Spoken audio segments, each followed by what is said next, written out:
Todos los que estamos en educación sabemos que históricamente hemos dado unos saltos cuánticos y la educación se ha quedado.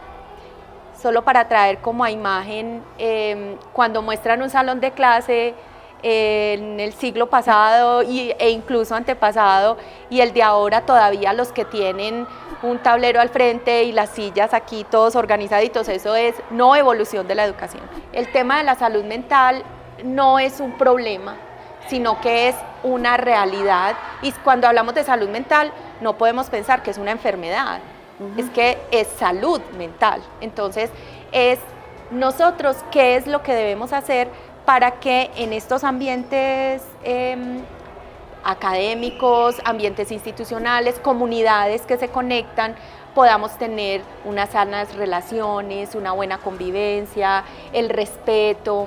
Nosotros en el San José de Las Vegas somos empresa familiarmente responsable. Entonces, para nosotros esa es una certificación muy bonita porque hace que nosotros tengamos a la familia, todos los colaboradores tenemos nuestra familia. De hecho, visitamos el espacio con la familia y esto suena extraño, pero somos súper permisivos. Cuando una mamá tiene a su hijo enfermo o el papá, les damos el tiempo, quédate en casa. Hemos acompañado mucho esas situaciones en las que sabemos que si un maestro tiene una situación de familia, no va a ser lo mismo aquí.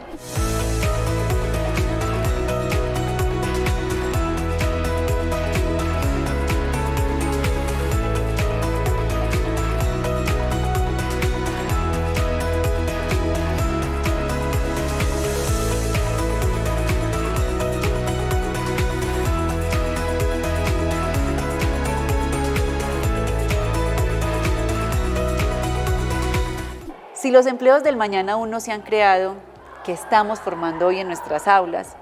Y si los principales desafíos sociales a los que nos vamos a enfrentar aún no nos los podemos imaginar, ¿cuáles son esas competencias y esas habilidades en las que tenemos que trabajar hoy en día en nosotros? Y el bienestar colectivo, si depende de la educación que le estamos dando a las nuevas generaciones, ¿estamos nosotros preparados para afrontar ese desafío? Bienvenidos a un nuevo episodio de Esto es Enso Sin Filtros. Hoy les tengo un tema que nos va a tocar a todos. Vamos a hablar de educación.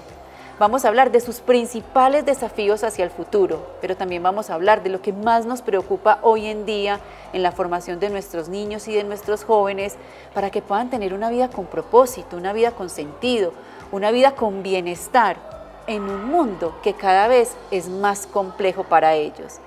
Y para esta conversación tengo una invitada súper especial, Gloria Figueroa, directora general del Colegio San José de Las Vegas y una mujer que se ha dedicado a estudiar y a entender el mundo de la educación desde adentro.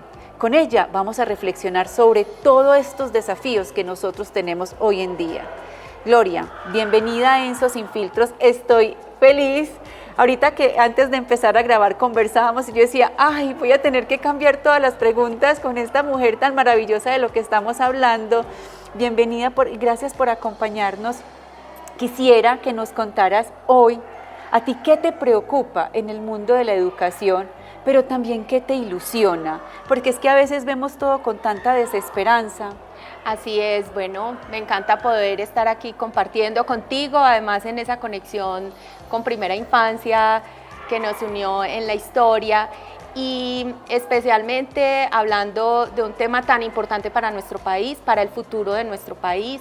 Y cuando me preguntas sobre si me preocupa, incluso utilizo esa palabra de me ocupo mucho en entender en este momento el mundo con sus incertidumbres, hacia dónde va esa rapidez con la que evoluciona incluso el desarrollo del cerebro, entender el momento en el que vivimos para poder resolver incluso las situaciones del presente. Entonces, yo creo que todos los que estamos en educación sabemos que históricamente hemos dado unos saltos cuánticos y la educación se ha quedado. Solo para traer como a imagen, cuando muestran un salón de clase en el siglo pasado e incluso antepasado, y el de ahora todavía los que tienen un tablero al frente y las sillas aquí todos organizaditos, eso es no evolución de la educación. Entonces, digamos que en lo que más he dedicado el tiempo ha sido en traer esperanza, en pensar en los jóvenes que en este momento están viviendo este mundo. Entonces, entender este mundo significa brindarle a los jóvenes ambientes de aprendizaje donde ellos puedan impulsar su futuro. Creo que la educación en este momento tiene que saber que debe mirarse a futuro para poder cambiar en este presente. Porque si no, las tecnologías digitales están en un avance tan rápido. Mira solo de 2022 a hoy lo que ha pasado con inteligencia artificial. Eso significa que si nosotros no comprendemos ese mundo con esa rapidez, no tenerle miedo, sino entenderlo, si no lo hacemos, no va a evolucionar lo que ofrecemos en educación. Entonces, me trae esperanza ver a jóvenes que tienen mejores oportunidades que nosotros tuvimos cuando éramos jóvenes. Entonces, yo creo que vivimos históricamente en un mejor momento en tema de evolución. Traigo a colación que Yuval Harari nos invita mucho a eso, a entender, no es que estemos peores, pero es entender el momento para visionar el futuro y entender ese futuro que posiblemente vamos a tener para cambiar este presente que necesitamos hacer. Gloria, pensando en el día a día de lo que pasa en un aula, porque yo digo, la tecnología va a una velocidad a la que nosotros escasamente logramos alcanzarla, además porque la realidad es en el aula, en la institución, y estamos hablando inclusive en contextos, no es lo mismo hablar del contexto de una ciudad como Medellín, a ciudades intermedias o a lo que pasa en la ruralidad de nuestro país y de muchos países de América Latina y del mundo. En esos desafíos que el aula enfrenta en el día a día, ¿qué piensas tú que son como 3 aspectos, 2, 3, 4 aspectos que para ti son fundamentales y que podríamos empezar a implementar, o que son problemáticas a las que nosotros decimos, venga, a esto hay que prestarle atención? Yo creo que en este momento la principal situación a atender, creo que lo sabemos todos, independiente si es en el aula o no, es la salud mental. Sí. Es entendernos a nosotros mismos como seres humanos. Creo que entender por qué tenemos unas situaciones físicas, entender que la salud física depende mucho de esa salud mental, es fundamental en esos ambientes escolares, ya yéndonos como a ese momento de la comunidad educativa, tiene que ser fundamental el desarrollo del ser. Hoy está por encima de cualquier cosa, de cualquier idea académica, ser buen académico, tener hábitos, leer y escribir bien. Las matemáticas son fundamentales. Yo creo que esos son principios básicos de la educación. Pero para que eso suceda, primero tenemos que estar bien alimentados y segundo, tenemos que tener una conciencia de quién soy, qué quiero, para dónde voy, cómo convivo con los otros. Entonces, el tema de la salud mental no es un problema, sino que es una realidad. Y cuando hablamos de salud mental, no podemos pensar que es una enfermedad, es que es salud mental. Entonces, es nosotros qué es lo que debemos hacer para que en estos ambientes académicos, ambientes institucionales, comunidades que se conectan, podamos tener unas sanas relaciones, una buena convivencia, el respeto. O sea, yo creo que esos valores fundamentales sobre los cuales ha estado siempre la educación trabajando tienen que seguir presentes y ahora más que nunca. ¿Por qué? Porque las tecnologías digitales nos han traído a los maestros el reto de que nuestros niños, niñas y jóvenes están expuestos a un montón de información que anteriormente solo estaban expuestos a la que nosotros les traíamos, ya no. Ya ellos vienen con la última noticia del momento, que pudo haber sido una violencia terrible, de las guerras, de todo lo que está pasando en este momento, lo que haya sucedido ayer, en cualquier lugar del mundo. Eso no nos pasaba a nosotros. Entonces, hay que traer esas conversaciones a los espacios en los que nosotros somos acompañantes de ese proyecto de vida y cuidamos esa sana convivencia, esa salud mental, solo entender que lo que comemos durante el día, si nos impulsa el aprendizaje o no, es fundamental. ¿Qué más puede ser importante? Entender esas dimensiones del ser humano. Por eso hemos venido implementando muchísimo. Nosotros tenemos un trabajo hermoso que es Proyecto Vital. Y esto significa que todos desde que llegamos, tengamos los años que tengamos, tenemos que tener un proyecto de vida. Si tú no tienes un proyecto de vida, pues tu vida se vuelve en nada. O sea, simplemente vienes al colegio porque tienes una materia. No, vienes porque tienes un proyecto de vida, porque va a haber un futuro y porque va a haber esperanza. Entonces, esos son como focos fundamentales del momento. Sí, que haya buenos resultados académicos, claro que sí, pero por encima, esa tranquilidad, el ser, la conciencia y la buena comunión. Gloria, estaba pensando mientras me hablabas de todo eso, y es que el docente hoy en día, yo tengo la concepción tradicional de docente, no me estoy moviendo, entonces puede que te vaya a hablar de algo que ya no se dé, pero pensaba en ese docente que también es el cuidador, que cuida a otros, pero también tiene esas dificultades muchas veces que llega con esa problemática, también temas de salud mental.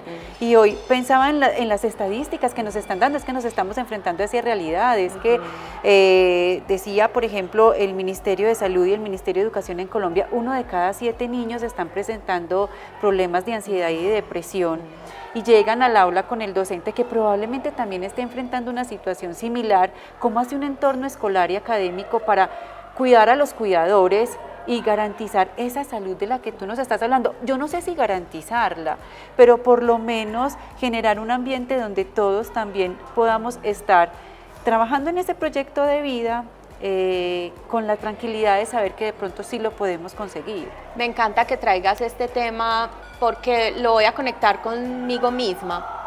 Yo soy maestra, licenciada en idiomas, y siempre que he tenido el acompañamiento a mis estudiantes, pues lo primero que tengo que pensar es en mí misma. O sea, porque uno no da de lo que no tiene, como dice esta famosa frase, y la coherencia es fundamental. Pero ser coherentes no es ser perfectos, sino es entenderse como ser humano. Nosotros tuvimos una estrategia que venimos desarrollando desde que llegamos al punto de pandemia, porque la pandemia nos puso en evidencia a todos de no estar preparados para atender un momento de esos donde tú ahí te enteras realmente quién eres, cómo reaccionas, es lo que tienes por dentro, no hay otra cosa. Y entonces en la pandemia, como teníamos tanto miedo y no sabíamos cómo solucionarlo, sacamos una frase que nos unió mucho y fue aprendices permanentes. Y eso significó para los maestros que no importaba si no sabías cómo atender clases virtuales, lo importante era tu ser de acompañante, de maestro, de formador, de lo que necesitaba el otro en ese momento, así fuera a través de pantallas que lo teníamos que trabajar. Y cuando nos declaramos aprendices permanentes, ponemos nuestras vulnerabilidades sobre la mesa. Entonces, cuando un maestro no siente que tiene que ser perfecto y que todo tiene que salir muy bien y que él no es el único que sabe, sino que puede ser parte de la construcción del saber, entonces eso baja también esos miedos que a veces son los que no nos permiten crecer y estar como en esa tranquilidad del ser. Entonces, a raíz de eso, con los maestros hemos hecho un proceso incluso de, cuando hablamos de la vulnerabilidad, es contar cómo me siento.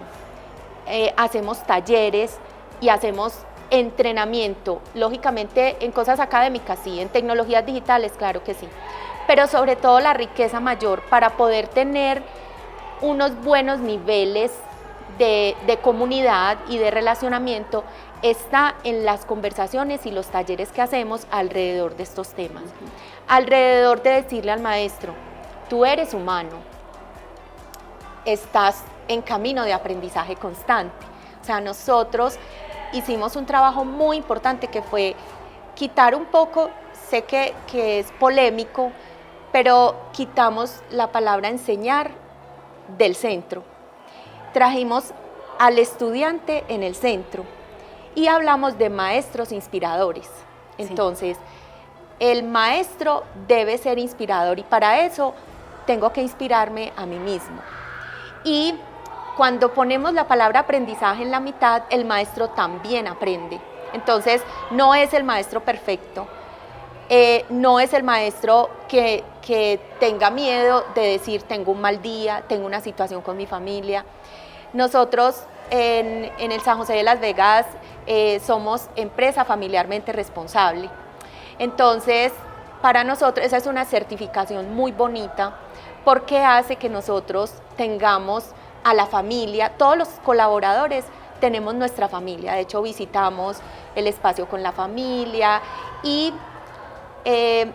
esto suena extraño, pero somos súper permisivos. Cuando una mamá tiene a su hijo enfermo o el papá, les damos el tiempo, quédate en casa. Hemos acompañado mucho esas situaciones en las que sabemos que si un maestro tiene una situación de familia, no va a ser lo mismo aquí. Entonces, cuando te pones en el lugar de humano y no en el lugar de Superman o Superwoman, no, sino que realmente traes la conversación humana.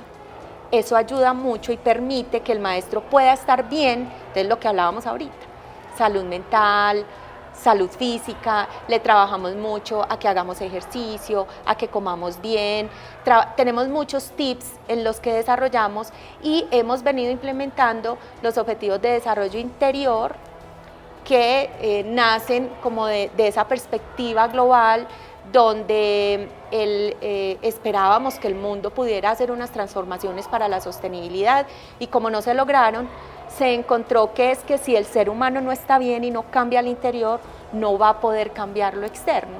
Entonces, desde esa perspectiva, trabajamos con nosotros mismos. Y resulta que haber traído esos objetivos de desarrollo interior son 5 dimensiones. Y el trabajar esas 5 dimensiones y hacerlas conscientes en el ser humano en el día a día, pues nos ha traído que se genera esa riqueza para que también llegue a los estudiantes. Entonces, no podemos pedirle a un maestro que atienda los problemas de salud mental de los estudiantes y de las familias, porque los estudiantes también tienen su familia, sin pensarse en sí mismo y en su familia. Entonces, es como ese 360 lo que hace que se enriquezca un ambiente en el que saludablemente también hablamos de nuestras dificultades y dolores. Claro, y me encanta esa concepción de tener y de cambiar el enfoque, no centrado en la enseñanza, sino centrado en el aprendizaje, porque ahí nos pone como aprendedores a todos. Todos. Y nos quita eso que tú estás diciendo, como ese calificativo de tú eres el perfecto porque eres el maestro, el que no se equivoca, el que no sufre, el que tiene la vida perfecta, y nos olvidamos que somos todos humanos. Y ahí estás hablando de la familia y quisiera tocar ese rol de la familia porque siento que una de las cosas que nos están pasando ahora en la educación es que la familia se ha desvinculado mucho de la responsabilidad y el rol que le toca y funciones fundamentales que tiene la familia de educar en valores, de la formación de hábitos en los niños, que eso nunca va a pasar en el aula o no de la manera como debería pasar. Se están desligando, las estamos perdiendo. Gloria, no hablemos solamente de los padres de familia del colegio, porque tú tienes una visión mucho más amplia y tu experiencia te ha permitido conocer otros entornos. ¿Qué tan comprometidos sientes tú que están los padres de familia? ¿O qué necesitamos?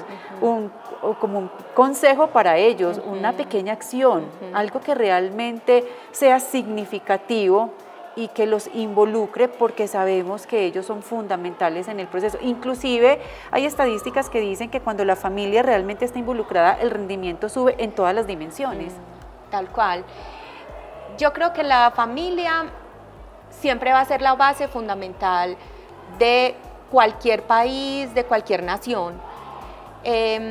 La educación existe porque precisamente todos debemos pasar por esos procesos que nos reúnen para ser buenos ciudadanos, para tener una ciudadanía responsable. Sí, es un camino que se hace para acompañar en diversos niveles de desarrollo. Entonces, por eso los niños y las niñas deben ir todos al colegio.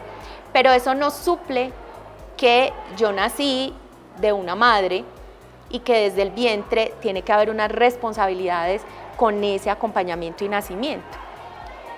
Y que hay un padre, pues que ha sido lo natural y lo histórico, sin entrarnos pues en cambios que hemos tenido biológicamente en desarrollo, pero que se conforma entonces una familia así. Sin embargo, conectado con lo que estábamos hablando ahorita, los tiempos cómo han cambiado, la rapidez, todo lo que sucede alrededor de la tecnología, hoy en día también nosotros tenemos que ser conscientes que la familia no es lo mismo.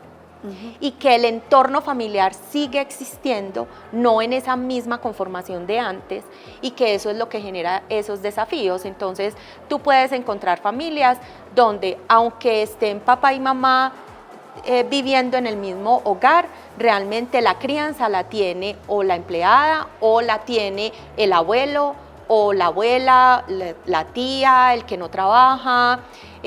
A veces también hay situaciones que vemos que son los niños salen del colegio y quien los acompaña el resto de la tarde puede ser una vecina, puede ser una madre cabeza de familia de un hogar, pero que también recibe los otros. O sea, hay muchas maneras en este momento en la que está instaurado ese acompañamiento a los niños, a las niñas y a los jóvenes.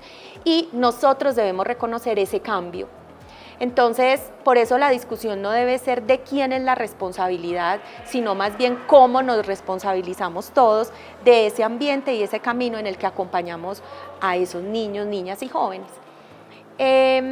Resulta que, pues usualmente nos pasa que los papás, porque tienen que ir a trabajar, por muchas razones, voy a poner un ejemplo muy sencillo, y es cuando nos levantamos en la mañana. Todos sí nos levantamos en casa, en la camita, y está en el ambiente en el que estemos, sea de mucho, de poco, pero nos levantamos por la mañana. Y ese hábito del saludo, ese hábito de levantarse, de decirle, acompañarlo en lo que tiene que hacer para poder ir al colegio, es un hábito que te está generando responsabilidad. Nosotros nos dimos cuenta en un estudio que hicimos en un programa que tenemos que se llama Medellín Challenge. Nuestros jóvenes van a barrios de la ciudad, pues son jóvenes de Medellín de distintos, digamos, niveles socioeconómicos, los juntamos a todos, ahí no hay quien sea de un colegio o de otro, sino todos van a ver una problemática en una de las comunas. Y resulta que un problema en la comuna 13 que me llamó muchísimo la atención fue que el problema no era no tener dinero para comprar un buen desayuno, sino la decisión que están tomando las mamás para el desayuno que le dan a los niños antes de irse al colegio. Resulta que era más fácil comprarle un paquetico con un juguito. Y esto lo encontraron los estudiantes que estaban viendo el problema de salud que tienen en menores de parte nutricional. Y ellos empezaron a ver que son los hábitos de inicio del día. La rapidez, la mamá se tenía que ir para estar a las 6 de la mañana en el trabajo, entonces salía a las 4 y le dejaba en la mesa pues el juguito con el paquete. Y entonces vuelvo y digo, no necesariamente era un tema de tener el dinero, sino de entender qué tenía que pasar en la mañana y cómo acompañarlo para que se generen unos hábitos que te nutran y puedas estar listo para ir al colegio. Y esos niños que a lo mejor se quedan solos en la mañana, mientras se van al colegio se tienen que levantar, se tienen que bañar, tienen unas responsabilidades y también hay una responsabilidad con la alimentación. Entonces traigo un ejemplo que es muy pequeño de muchos, que es cómo me levanto, qué como, y resulta que ellos se dieron cuenta que el paquetico de papas o de lo que fuera con el jugo se podía reemplazar por un huevito que les iba a nutrir de otra manera. Entonces la solución fue, generemos una app donde le mandemos a la mamá ideas de qué le podría alimentar a su hijo, pues una cosa tan sencilla. Pero eso es meternos en el tema de la responsabilidad de la familia, que está desde que me levanto y cómo me voy a la cama, ¿cierto? Entonces, los papás podrían decir, es que yo tengo que trabajar mucho. Claro que entendemos, y los papás no deberían darse golpes de pecho diciendo es que no le dedico mucho tiempo a mi hijo. No, no, es que lo importante es que el momento que le dedicas, si sabes que debes trabajar en ellos, en hábitos de limpieza, de organización, de responsabilidad, de escucharles las historias, porque cuando escuchamos a los niños y niñas, ahí estamos entendiendo muchas cosas de las que les están pasando y les podemos ayudar. Entonces, la familia se ha transformado. Nosotros en educación tenemos que entender cómo se ha transformado para que nosotros podamos hacer match. O sea, una institución educativa tiene que entender muy bien cómo está conformada la familia de cada niño. No podemos tener excusas, tenemos que saber quién es la familia que hay detrás, independiente de donde estemos. Y además, los papás tienen que entender la responsabilidad que tienen cuando nos entregan a sus hijos. Entonces, aquí tiene que existir esa conexión comunitaria para que todos creamos en ella. Ahí en la casa es donde se aprenden cosas absolutamente sencillas, en el colegio, las académicas y todas las comunitarias, pero la casa, el hogar, independiente como esté conformado, tiene la responsabilidad mayor de la base de los valores. Gloria, tan importante algo que estás diciendo y es la comunicación, porque se nos está perdiendo. Ya uno ve en todos los entornos, a donde llegue, casi que creemos un grupo de WhatsApp, hasta para hablar en la casa. O sea, es como los pocos espacios que comparten juntos son espacios donde cada uno está conectado con su celular. Es más fácil comunicarnos del cuarto a la cocina con la mamá. Ven, por favor, que ya está la comida servida. Sí, más o menos eso. Gloria, estamos perdiendo esos espacios. Entonces, pero también hace parte de algo que tú estás diciendo, o sea, es que no podemos desconocer las nuevas realidades, y tampoco podemos pelear con las nuevas realidades, pero y entonces, ¿qué podemos hacer con eso? Si la comunicación va a ser entonces a través del WhatsApp, ¿cómo hacemos para que esa comunicación entonces sea efectiva? El tema es el siguiente. Cuando hablaba al principio de qué nos ocupamos es entender cómo va a ser ese futuro. Entonces hemos visto películas de ciencia ficción. Yo me acuerdo cuando vi Ready, Set, una película muy impresionante que mostraba que en el futuro todo iba a ser a través de los VR y sí, realidad aumentada y todo esto. Y es impresionante, yo todavía pienso que cada vez vamos a estar más metidos allá. Puede ser que no sea con esos cascos, pero solo ver en un restaurante familias y todos están en el celular, eso ya nos muestra que están viviendo otro mundo y no el que tenemos aquí. Entonces, por eso es que el número uno de las instituciones educativas es la convivencia. Por eso es el ser, por eso es el aquí y el ahora, el vernos a los ojos. Y por eso es que la responsabilidad de las instituciones educativas es convocar a la familia. O sea, yo sí creo que si la institución educativa piensa que va a hacer el trabajo solo aquí sin la familia, comete el peor error. Ahí el contacto y las escuelas de padres son fundamentales, porque ahí nosotros, a veces uno cree que decir esto es una redundancia de la vida. Por favor, sentémonos, miremos a los ojos y conversemos. Por favor, abracémonos, por favor, démonos un beso. No, mira, eso hay que repetirlo tanto que una mamá, cuando escucha y le decimos, ¿y por qué no haces un ejercicio esta noche? Le lees un cuento y lo abrazas y le das un beso y le dices hasta mañana. Eso pareciera que estuvieran todos. No, eso no es así. No supongamos que el humano está presente, porque si las redes y toda la tecnología está tan presente, es porque ahora la labor de nosotros es humanizarlo más, es ser más humanos, es generar el cariño, el amor, y no dejar que esto nos gane. Entonces, sabemos que existe. Nosotros, o sea, yo apoyo totalmente, ojalá, y voy a trabajar mucho, porque tengamos una ley en Colombia que prohíba los celulares en el colegio. O sea, yo creo que está bien que entendamos cómo está el mundo, pero no tenerles un celular en el colegio les ayuda a desarrollar su humanidad y que, bueno, van a tener otros momentos para estar en el celular. Pero me cuesta mucho ver papás que le dan un celular a sus hijos a los 6 años. Eso es un error gravísimo. ellos lo van a tener tranquilos, pero no corramos, dejemos que se desarrolle su cerebro. Y el uso de las pantallas está muy bien, unos tiempos, pero no dejemos que se apague nuestro cerebro por meternos en otro lado. Eso significa que necesitamos tener claro cómo humanizar. Creo que es importante que entendamos que no es prohibir el celular, regular el celular. Entonces, durante el tiempo en el que estás conviviendo en el colegio, aprendiendo, desarrollando tus competencias, no vas a tener acceso al celular. Ahora, no significa que no tengan acceso a software para aprender.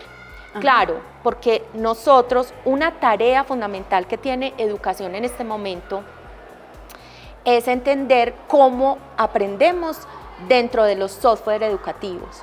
Para mí el camino de la democratización de la educación, o sea, de mejorar la calidad de la educación, está en los software educativos que ya generan el contenido de calidad que un maestro no tiene, sí, y que no tiene que tener todo.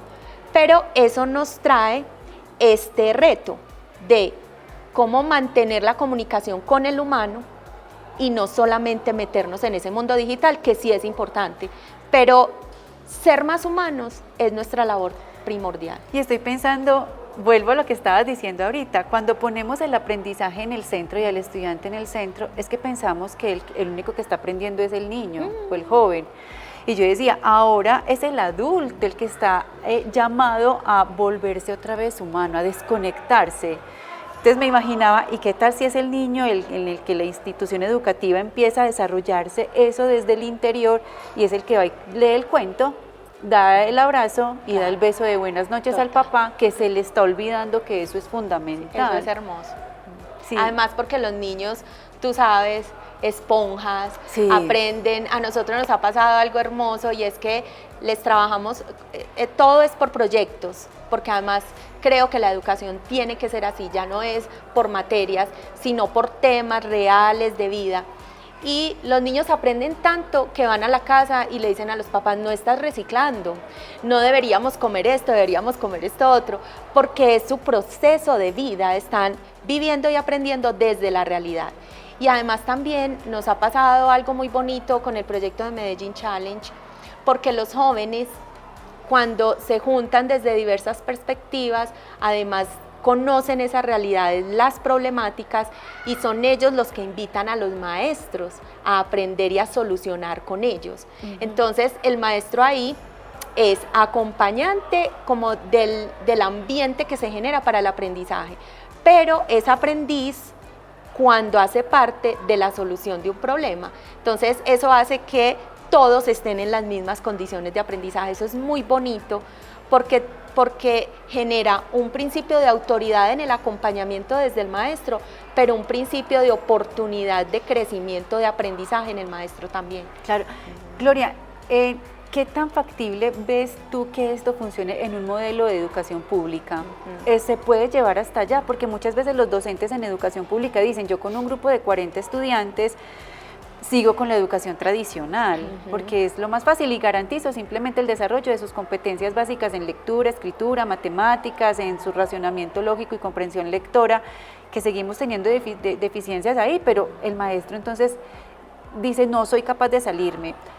¿Puede hacerlo? ¿Lo ves factible también? ¿Qué necesitaríamos hacer para poder empezar, por lo menos, a acercarnos a esa nueva realidad? Sí, yo creo que nosotros tenemos que entender que el rol del maestro cuando se abre a esas oportunidades, se puede lograr lo que quieras. O sea, el reto grande que tiene el sistema educativo es poder transformar al maestro, lo que hablábamos ahorita, empezar desde ese interior. Entonces, siempre va a haber una responsabilidad de formación de ese maestro para responder a este mundo. Las políticas públicas ayudan mucho a hacer transformaciones. Colombia tiene una deuda gigante con la actualización de la Ley General de Educación. Nosotros tenemos una ley todavía en asignaturas, todavía en una distribución que no nos permite movernos de otras maneras. Solamente la asignación de maestros ya te está diciendo que tienes que tener un número de estudiantes y un maestro ahí. Y yo creo que el error está ahí. Te voy a contar que esto no es porque estemos en lo público o en lo privado, porque hay grupos que tienen 25 estudiantes, pero ahora lo que estamos buscando es que sean grupos de 50, donde hagamos bootcamps y donde los grupos de estudiantes en autonomía trabajen una problemática. Mire, ahí no necesita usted un maestro que les diga silencio, atienda, siéntese, no, es que les entregamos el camino y ellos mismos van llevando hasta el punto en el que muestran la solución.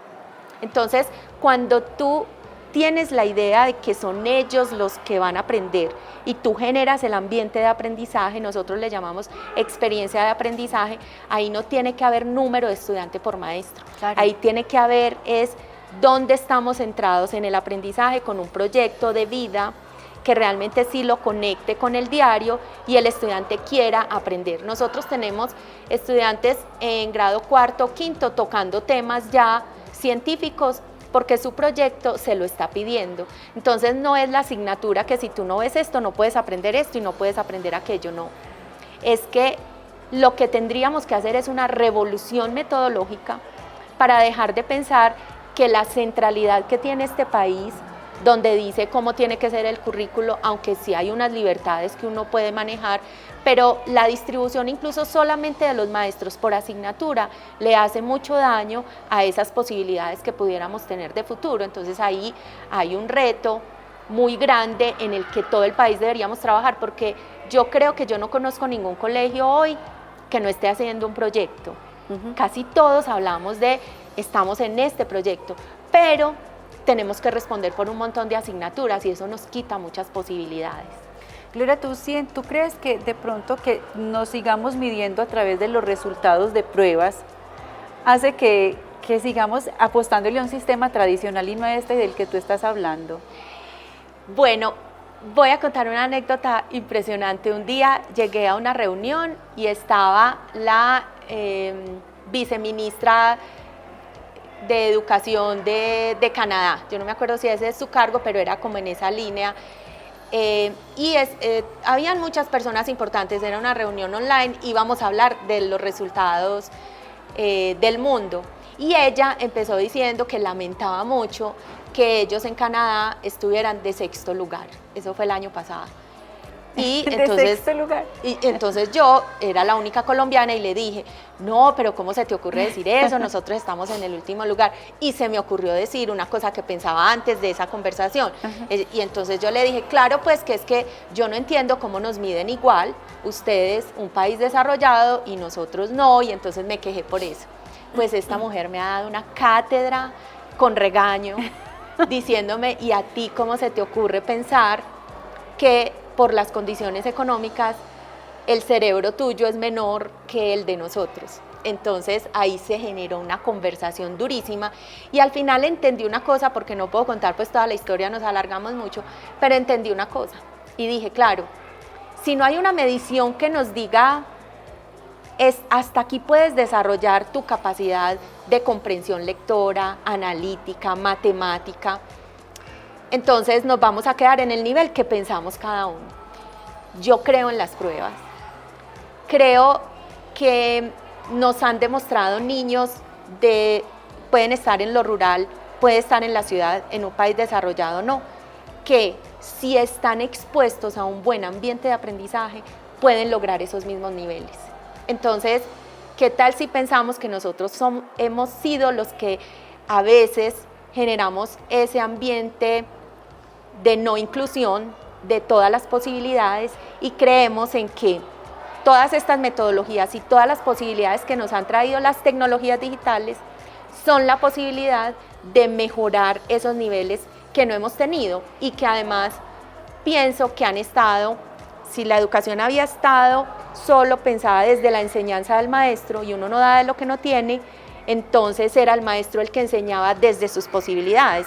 En cambio, la tecnología trae el conocimiento, puede estar ahí y la riqueza humana por fuera, claro. puede estar en el otro maestro. Entonces, que mira que toda la conversación ha estado sobre eso. Claro. Entonces, para mí es que sí debemos dar los resultados que el mundo pone como posibilidad de entender que leemos, escribimos, comprendemos, incluso ahora se está midiendo la creatividad. ¿Por qué? Porque el mundo nos está pidiendo eso, entonces ¿por qué habríamos de quedarnos atrás si podemos tenerlo? Entonces yo sí creo que debemos prepararnos para ese tipo de pruebas que nos muestra cómo está la calidad de la educación, que es un deber de nosotros.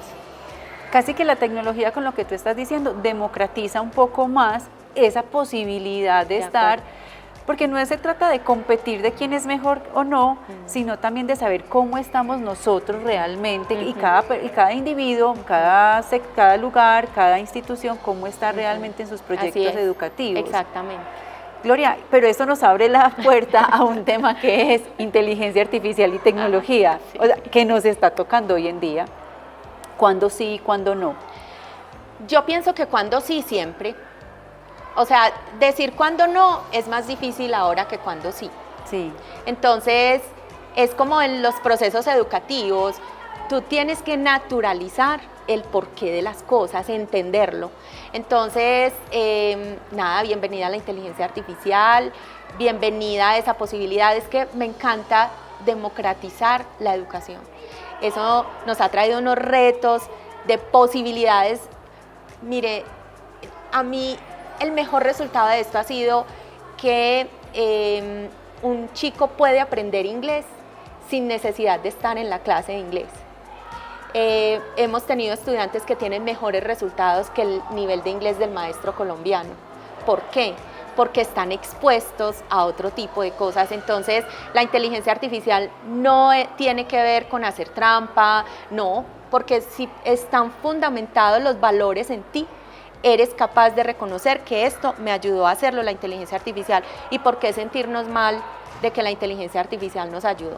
Yo hice un ejercicio súper sencillo hace poco con mi chat y le pregunté, mira, tengo este reto, no sé cómo hacerlo. Le conté todo mi cuento como si fuera el psicólogo. Sí. Las respuestas que me dio, las leí, escribí qué cosas eran buenas, qué cosas les debatí. O sea, hice un proceso de reflexión y dije, ¿qué es esta riqueza? Además, porque yo no había pensado en muchas de esas cosas.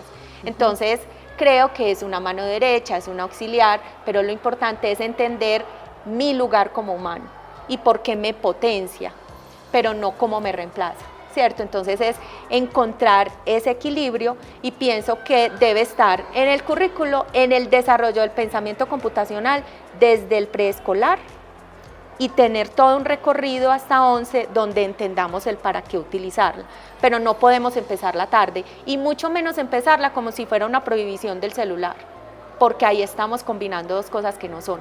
No, eso no es para prohibirlo, es para meterlo dentro del camino que te hacen conscientes del por qué existen todas estas inteligencias además de la mía. Claro, y ahí juega mucho lo que tú decías, es que tenemos que desarrollar en el niño el sentido crítico. Claro. Porque total. es él, no va a ser el adulto el que acuerdo. le tenga que decir al niño qué puede o qué no puede hacer, sino que el gran reto es que el niño tenga la capacidad de escoger no solamente qué está bien o qué está mal, sino también desde un punto de vista que me parece muy retador y es un punto de vista ético y moral también, cuándo sí y cuándo no, porque es que cuando le hago trampa al profe. Sí, no, total. Porque puede que sí le haga la tarea, el chat le haga la tarea, pero lo que necesitamos es que el niño tenga la capacidad de debatir esa tarea con el profe y de sustentarla. Total. Y además tener la capacidad para preguntarle lo correcto, ¿cierto? O sea, ahí se desarrollan muchas cosas alrededor. Promptear se volvió un verbo. Tienes que saber promptear, es saber preguntarle, ¿para qué le estás preguntando? Entonces yo prompteo, tú prompteas, en serio, Sí. Hoy en día se volvió el reto porque precisamente no es que la puedes tener ahí, pero solo preguntarle la capital de Colombia, eso es lo más fácil. No, es para qué la tenemos. A mí, pues la verdad es que le doy como toda la apertura y eso sí, el reto es formar a los niños y niñas para que sepan lo que les llega por ahí, cómo actuar ante esos, o sea, los riesgos que tiene estar expuesto, y por eso es que decimos que no es darle un celular a un niño, es mostrarles software educativos, ese es el camino. Pero también que entiendan que les van a llegar otras cosas, por ejemplo en el juego de Roblox, que están, y que decimos los de educación, oiga, qué bueno ese juego, pero tienen unos riesgos terribles en las competencias, lo que entra, quién le dice, cómo los engañan. Entonces a ellos los tenemos que preparar para eso, no quitarles ese mundo, pero hacerles o ayudarles a entender cómo es ese mundo para que se sepan proteger de él. Esa es la labor más importante de nosotros. Y ahí hay un reto para el docente y también para la familia, y ya hablemos de familia, de ese entorno ampliado del que tú estabas hablando y de esa nueva concepción de familia, que es el adulto que está acompañando al niño en su día a día. Y es que muchas veces nosotros estamos poniendo una barrera y es, yo no quiero saber qué es ese juego, a mí no me interesa, no me quiero involucrar, la tecnología no tiene nada que ver conmigo, soy yo también desde mis propios miedos frente a lo que me voy a encontrar, el que estoy poniendo la barrera, y lo que nos está diciendo el mundo, venga, que es que usted tiene que saber más que, no para que lo prohíba, sino para que entienda cuál es el riesgo y lo acompañe.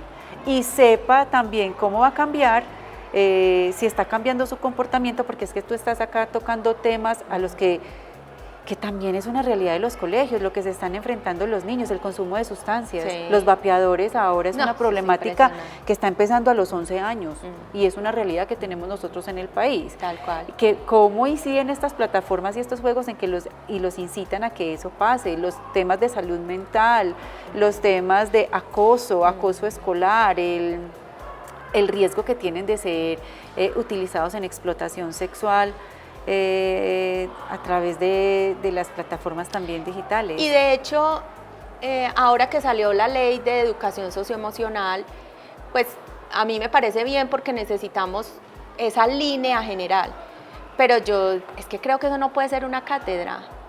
Eso es la formación de un maestro que trae este tipo de conversaciones en el día a día. Claro. Eso no puede ser de 8 a 8:45, educación socioemocional. No. Es que es darles esa riqueza de ambiente, de conversación, donde ellos se sientan cómodos para poder entender lo que les está pasando y cómo nosotros los acompañamos a discernir cómo actuar cuando tienen esas ofertas.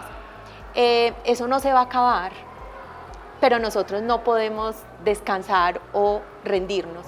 Es simplemente seguir pensando que debemos seguir avivando, trayendo esperanza, motivación, y ver que podemos tener un muy buen futuro si sabemos utilizar este presente que tenemos. Claro, y lo que tú decías es que la inteligencia emocional y las habilidades socioemocionales no pasan en una hora. De acuerdo. Eso lo vemos, el niño está expuesto, no hay mejor manera de enseñarle o acompañar a ese niño que cuando está expuesto realmente a una emoción que no sabe cómo responder a ella. Y eso pasa adentro, afuera del aula, afuera de la institución, en su casa, entonces todos tenemos que hacerlo ahí. Gloria, ¿conoces algún modelo educativo en el mundo que sea inspirador, que te guste y qué te gusta de ese modelo y que podamos nosotros de pronto tenerlo como referente y que podamos aplicar en nuestro contexto? Yo creo que más que un modelo, creo que lo que debemos hacer cada vez más es entender los modelos que existen para cuando leemos nuestro contexto poderlo traer. Sí, hay colegios en el mundo que están implementando mucho el desarrollo por proyectos, ¿cierto? Entonces, creo que ese gran modelo de la ABP o por proyectos, por problemas, por retos, esa es una gran tendencia. Y cuando lo ves en los grandes sistemas, dices, ay sí, qué tan bueno. Cuando lo traes a implementar, eso tiene muchos retos. Claro. Todos los que hemos hablado en esta conversación. El maestro, las familias, el estudiante, tal. Pero ese es el modelo que en este momento deberíamos darle mucha fuerza. Ahora, retos fundamentales es que nosotros desliguemos un poco ese problema del currículo por tener que seguir todo esto de las oportunidades que nos tiene una ciudad. Entonces, en el caso del Medellín Challenge que he venido comentando, nos salimos del colegio y lo volvimos una oportunidad de reunir jóvenes a aprender. Entonces eso nos muestra un modelo de aprendizaje basado en proyectos, reconociendo los retos de ciudad, juntándome con la comunidad, yendo a la comunidad a ver el problema real y construyendo la solución con líderes comunitarios, con la academia, con la empresa, con los estudiantes. Entonces ahí el tema de las instituciones educativas que le trabajan al desarrollo de la ciudadanía global es un modelo que es nuevo, que tiene sus retos, pero que para allá deberíamos marchar. Entonces, digamos que ese Medellín Challenge nace de haber retomado un montón de ideas que se ven en el mundo y que también las hemos visto aquí en Colombia y lo volvimos un modelo diferente de aprender con la ciudad, o sea, como si fuera una escuela extendida. ¿Quién hace parte de Medellín Challenge? El Medellín Challenge estamos instituciones educativas públicas y privadas, la Secretaría de Educación, tenemos empresas que nos han acompañado y en este momento, por ejemplo, ya además de hacer Medellín Challenge, tenemos Antioquia Challenge y estamos en las 9 subregiones. Entonces vamos a las regiones, entendemos el problema, trabajamos con los jóvenes de allá y está en este momento la Gobernación de Antioquia acompañando esto con Fundación Sura. Entonces nos juntamos Fundación Sura, San José de las Vegas y MAEX y la Gobernación de Antioquia. En Medellín ha sido la Secretaría de Educación, Ruta N, hemos tenido Bancolombia, mejor dicho, muchas empresas que se juntan, colegios privados que acompañan también colegios públicos, tenemos una red de colegios que se llama el Hub de Innovación Educativa, entonces ahí nos juntamos para co-crear todo esto y bueno, estamos haciendo es una revolución de ciudad, de aprendizaje, de región y esperamos incluso llegar a tener un Colombia Challenge, bueno, porque debemos conectarnos es con los challenge reales que tenemos aquí y esa metodología que pueda llegar a los colegios, porque la idea es que el maestro que participa en el Medellín o en el Antioquia Challenge luego puede llevar esa metodología a su salón de clase. Qué tan interesante. Gloria, ¿eso cambia la metodología de evaluación? ¿Cómo se mide al estudiante en esa metodología de aprendizaje basada en proyectos? Me encanta esa pregunta porque ahí sí que está la revolución. Al final del recorrido metodológico presentan un pitch y en el pitch cuentan todo, cuentan la solución, cómo llevaron a cabo y tienen todo ese recorrido anterior, trabajo colaborativo, cómo generan ideas, pero además científicamente qué leyeron, de dónde sacaron los datos, cuáles fueron los datos poderosos. Eso tiene un camino bellísimo de 4 meses de haber leído, entendido en inglés, además el pitch lo hacen en inglés, independiente de cuánto inglés sepas, trabajas por que suceda de esa manera, utilizamos el inglés como un vehículo de conexión con el mundo. Entonces, finalmente la evaluación tiene que ver con las 5 dimensiones de los objetivos de desarrollo interior para el trabajo colaborativo y con lo aprendido se nota en el desarrollo del proyecto final. O sea, es una manera absolutamente diferente de ver la educación, de evaluar la educación, de crecer y aprender. Qué forma tan linda de aprender comprensión de lectura. Sí, no, total. De acuerdo. Sí. Ir a leer los datos, Claro. entender por qué, cómo es el plan de desarrollo, Claro. por qué estas políticas públicas y cómo salió ese problema, por qué no lo hemos resuelto. Eso es impresionante. Claro, desde lo que yo necesito y de lo que realmente me va a servir, desde ahí lo aprendo. Así es. Gloria, soñemos en grande. Si fueras ministra de Educación por un año, ¿qué harías? Ve, yo pienso que ser ministro, cuando estuve en lo público, uno quiere ir a salvar el mundo y hacerlo todo. Sí. Y es imposible, porque tú siempre vas a recoger la historia. Entonces, no puedo responder esa pregunta simplemente desconociendo los retos que tiene el país. Pero sí creo que haría algo fundamental que lo he venido hablando todo este tiempo, es uno, trabajar más profundo en los maestros. ¿Qué significan los maestros? Descentralizar. Yo creo que Bogotá, la capital, el ministerio tiene centralizado la distribución de los maestros y eso le hace mucho daño a un rector. ¿Por qué los colegios privados tienen muy buenos resultados? Porque eligen al maestro, porque el rector puede decidir con quién va a llevar a cabo su proyecto. Entonces la descentralización sería fundamental. Para descentralizar hay mucho camino que tiene que ver con lo político, tiene que ver con todo el presupuesto, entonces sé que es un reto muy grande, pero Colombia necesita un cambio en su legislación educativa y a la vez en cómo ha centralizado el tener, es que cómo es posible que desde allá se elijan los maestros de una escuelita rural que ni siquiera conoces. Entonces, creo que cuando un rector tiene la responsabilidad, al rector hay que evaluarlo de una manera distinta, con unos indicadores que demuestre que él sí está generando en la comunidad lo que se espera de la educación. Entonces, ahí hay una descentralización, lo mandaría a los entes certificados, le entregaría más autonomía, primero. Segundo, la tecnología, que metería todo para esa democratización de la educación que está aquí en estas grandes posibilidades de este momento. Y lógicamente un reto muy grande, esa infraestructura, entender que hay unos modelos educativos como Escuela Nueva, con todos esos niveles que viene ahora en innovación para atraer a esas zonas rurales. Yo creo que Escuela Nueva es un modelo bellísimo que vale mucho la pena seguir descentralizando y entendiendo que la educación sí la podemos medir todos en ese nivel que esperamos básico de aprendizaje, pero respetando mucho el contexto. Pero como te digo, ese es un sueño y claro, el día que uno sabe que tiene ese reto, además porque he tenido amigos cercanos que han sido ministros y sé que es un reto muy grande, pero hay que seguir adelante con los sueños para lograrlo. Claro que sí, por supuesto. Gloria, muchas gracias por acompañarnos en esta conversación, por invitarnos a estas reflexiones, por hacernos entender que la responsabilidad en la formación y en el futuro, que es ya. Es que decíamos el futuro al 2030, pero es que el 2030 lo tenemos ya, lo tenemos mañana, y vamos en un nivel de tan acelerado en el mundo que lo que pensábamos que iba a pasar en el 2030 está pasando en este momento. Total.